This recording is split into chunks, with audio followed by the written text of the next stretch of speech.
గ్రామీణ ఉపాధి వ్యవస్థలో కీలక మార్పులకి సిద్ధమైంది కేంద్ర ప్రభుత్వం.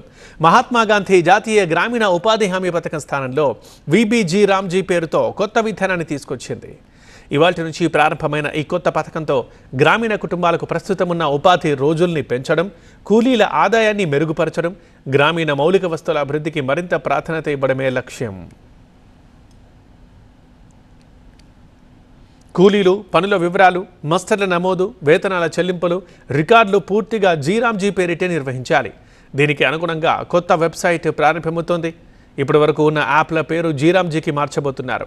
ఉపాధి హామీలో ప్రతి కూలీకి 100 పని దినాలు ఉండగా జీరామ్జీలో 125 పని దినాలు లభించబోతున్నాయి. వ్యవసాయ సీజన్లో 2 నెలలు పనులు నిలిపివేసి విరామం ప్రకటించే సమయం ఏదో నిర్ణయించే అధికారాన్ని మాత్రం కేంద్రం రాష్ట్రాలకే ఇచ్చింది. జిల్లాల వారీగా కలెక్టర్లు దీన్ని నోటిఫై చేస్తారు. వీబీజీ రామ్జీ ద్వారా ప్రతి గ్రామీణ కుటుంబానికి సంవత్సరానికి 125 రోజుల ఉపాధి హామీ, రోజువారీ కనీస వేతనం 300 రూపాయలని పెంచారు.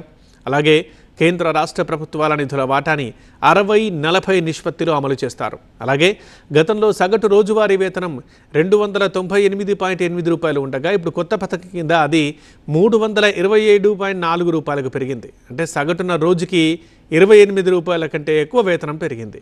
దేశంలోని అన్ని 34 రాష్ట్రాలు, కేంద్రపాలిత ప్రాంతాలు, ఉపాధి రీజియన్లలో ఈ కొత్త వేతనాలు అమల్లోకి వస్తాయి.